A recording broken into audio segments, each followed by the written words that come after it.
We're Sid and Mackie, and we're professional mountain bikers on a quest to race the best and most challenging mountain bike races around the world. Last week, we were in Chile racing the 5-day Trans-Andes Challenge stage race. It was one of the best weeks of our lives, and we finished on a total high, taking both the pro men and women's overall wins. But before we even had time to process this accomplishment, we were on a plane and heading home, because our next big race, Moab Rocks, is less than 2 weeks away.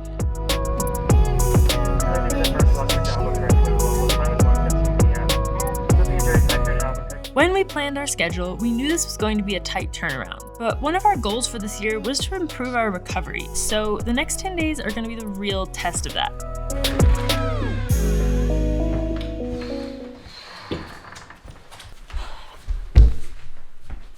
We made it home.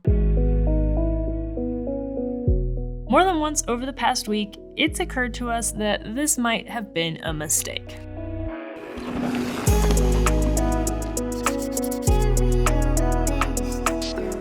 That was a long trip. Yeah. What are we looking at? Like 36 hours? 36 hours. And then we got delayed in Houston and yada, yada, yada. It's really good to be home. It's really good to have somewhere to come home to.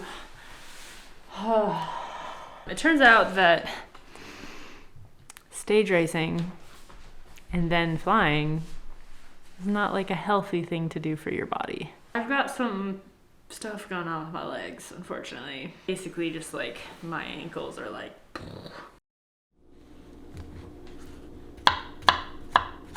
Over the next 24 hours, we made it a priority to get back into routines as quickly as possible.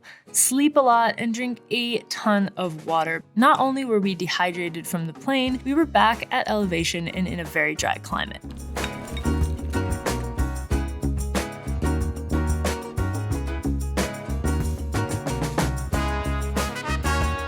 It actually took several days for the swelling in my legs to completely go down, so we hopped on the phone with our dietitian Dina to get a clearer picture of what was going on in the hopes of avoiding this issue in the future. Our question is what is happening in the body when you do something like we just did, like a 5-day stage race, and then immediately travel for 36 hours? A simple response is that there's a whole heck of a lot happening. So the stage race itself has a number of impacts. Muscle breakdown as a result of many days of racing for several hours each day. Fluid imbalances and regulation issues because you're in essence dehydrating yourself during each day of the stage race, and then trying to rehydrate. We've got the inflammation response that goes with the muscle breakdown. When you then turn around and travel shortly thereafter, we've got another set of stressors. Change in the oxygen with the cabin pressure, it's a drier air. Those impacts can be dehydrating. Then we're sitting for many hours, so there's this pooling of fluid in the lower extremities. So all these things can impact what we're feeling from swelling issue or more soreness. Maybe we have some weight gain for several days thereafter. But typically it's not that we've gained fat. It's a lot of that water shifting and that inflammatory response. We just kind of have to wait it out. One of the other things is what to do or what to be mindful of in these situations. I would say being mindful of adequate carbohydrate and protein post-race, even every day, but especially in between the window of time between racing and flying, wanting to get enough protein to help the body repair, enough carbohydrate to replenish, if we're able to adequately hydrate before we're hopping on the plane, but we may need to drink more fluid when we're on the plane. The ideal would be able to move around more on the airplane, right? Just for circulation purposes. If we could elevate our legs, make sure we're wearing compression socks, that would be ideal. Who's excited? I am ridiculously excited. Ooh, it looks good, but I can see it looks right. Ooh! Ooh, I'm so excited. It's so good. Oh my gosh, it's so good. Sid from the future here with a very important announcement. Our Be More Awesome kit orders are now open. These are pre-orders, so if you want to get a kit that looks like this, except instead of the sponsor logos, it will say Be More Awesome. If you want that kit in your life, you have to pre-order between now and April 30th. We do pre-orders because it's really just not feasible for us to keep a stock of these kits. So this is your opportunity. The kits will ship in early July. We are super thankful to Primal for not only absolutely knocking it out of the park with this design. I mean, come on you guys, it is so fun, it is so bright, but they also are allowing us to do the kit sales through their website, which is just a much better situation.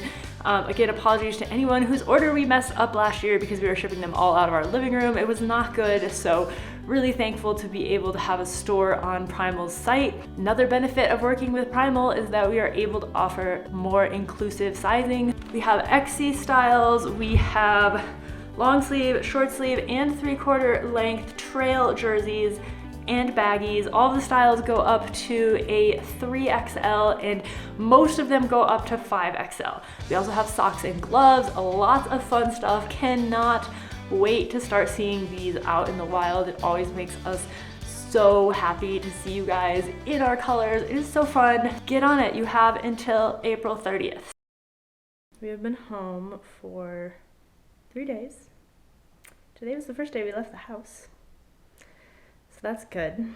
The weather has not been encouraging for leaving the house. I just had, I guess, what I will call extreme fatigue for 2 days. It makes sense that extreme fatigue would follow extreme activity. Oh yeah, the Moab Rocks in like a week and a half, which is still feeling a little scary. So do you have any suggestions on expediting the recovery process over the next few days, beyond obviously sleeping as much as possible and fueling properly? So sleeping as much as possible. Do the cold plunge, sauna. Oh, it's feeling especially cold today. Yeah. So what we started with was not much time on the bike because you just had a big chunk of time on the bike. A daily dose of cold exposure in your cold plunge and your sauna, and kind of repeating that for a few minutes each day.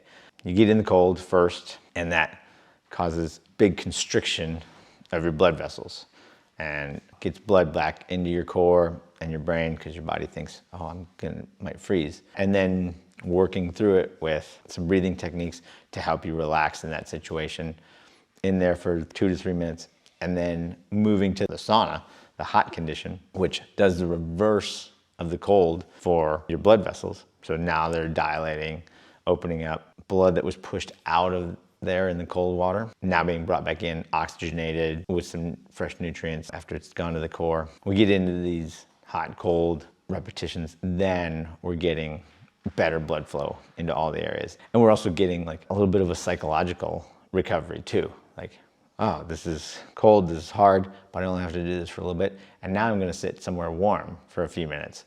And that's relaxing. Now I think it's time for a little post-race audit. It's good to not do that immediately. The first thing to do is celebrate. Be proud of yourself for having done this thing. In our situations, we both won. I'm really, really stoked and excited about that. We needed to take the time to appreciate that, to enjoy that. Whether you win or not, there are still things you can learn from a race. Usually we start out by going through what we didn't do well, and then we go through what we did do well so that we can end on a positive note. For the most part, we feel positively about everything that happened this week. We both learned that we didn't do very good warm-ups. We kind of suffered for that a couple days. Yeah, especially day 4 for me. Ooh, that was And we rough. had reasons / excuses. It was cold, it was wet, we slept in, da da da da da. The other area of weakness that I definitely identified is flatter roads and tactical sections. What are we doing? Why are we attacking? Thought we were all in this together. especially on day 4, made some very bad tactical decisions that resulted in me being by myself on flat roads into a headwind for like what felt like half the race. And then on the 3rd day, I just rode into a rock for no reason. That I think is excusable though, because you were 64 miles into a 65-mile race. I'm not like mad about it. I think it is like a good reminder to tone it down more than I think. Because we've raced a lot of enduro, we are pretty good at descending when we're tired, but I forget that it's a little different when you're descending something you haven't really seen. Like, you don't have a plan in XC racing, whereas enduro, even if you're exhausted, like at an EWS race, like you've ridden the stage and you have a plan for what you're gonna do. And what seemed to really fail for me was like the decision making, not really the riding. Oh, interesting. Yeah. I mean, also smaller bikes. Also that. Things that I wish I had done better. Warm up is the big one, especially on day 4. I was miserable. We learned our lesson. We learned our lesson. Day 4 and 5, I don't know if I like got complacent. I'm not sure that's the right word, but I don't think you were complacent. I watched all the footage. I think you were definitely in the mindset of like, this is mine to lose, which was accurate. I went into day 4 with 18-minute lead or 15-minute lead or something like that, a big lead. Realized that if I can ride consistent and be within a couple minutes of the winner every day, it doesn't matter what they do, they're never going to catch me. I chose to ride consistently because I wanted to win the overall. Actually, now that I think about it, like I think that 15-minute lead is a really awkward amount of time, because if it had been like 3 minutes, you would have been like, I have to kill myself.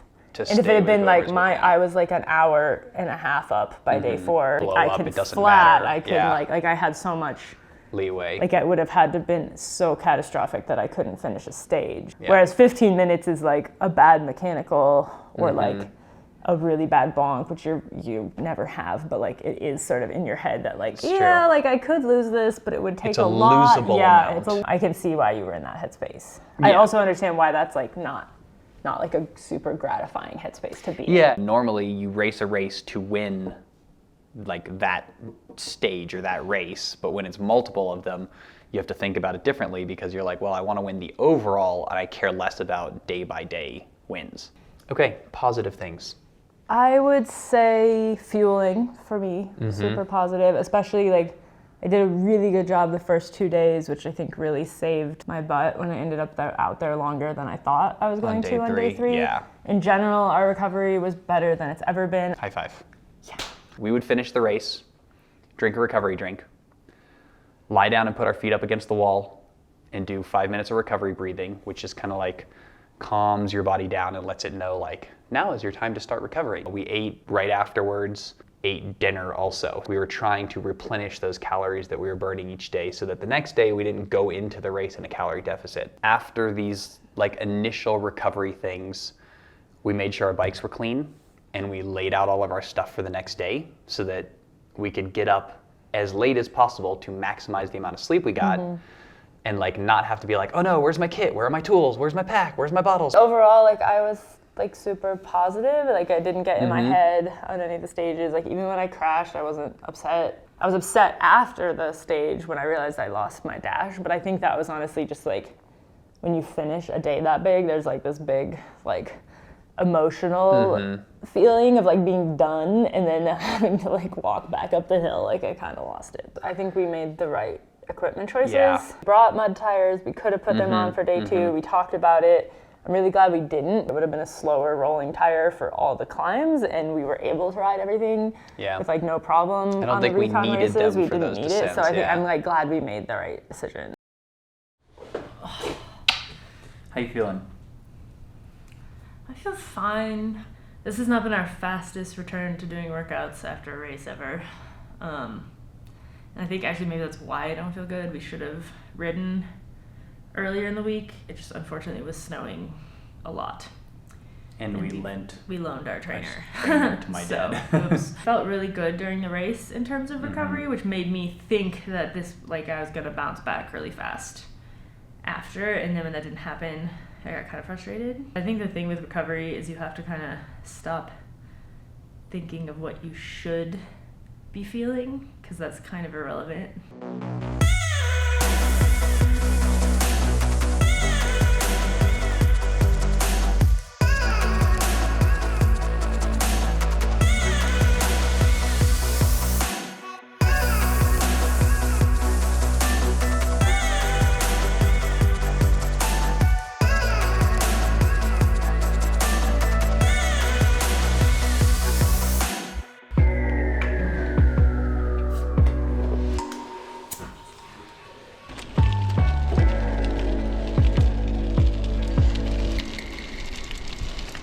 So we're gonna find out if trails were frozen here.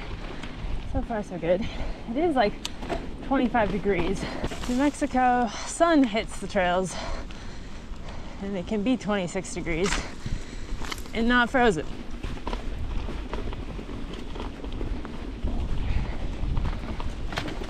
This ride turned out to be kind of a bust, but we enjoyed the 3 miles of dry trails on top of the mesa and finished out our time on the road.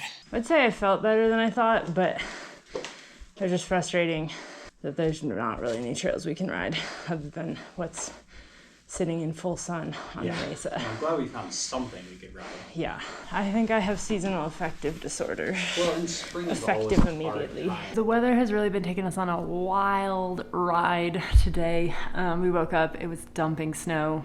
The weather forecast said there would be like 8 to 15 inches of snow between now and like tomorrow night. So we were like, we'll go skiing in the afternoon. Afternoon comes around, it's now 4:30 p.m. The snow is gone.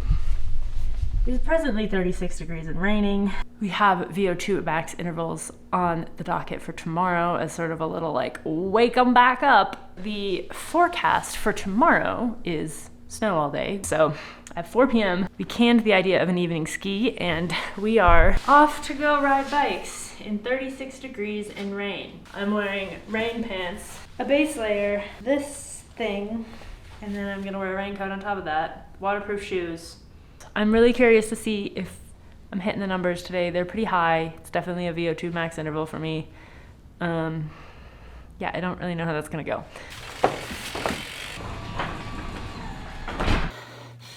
Go, Mackie, go.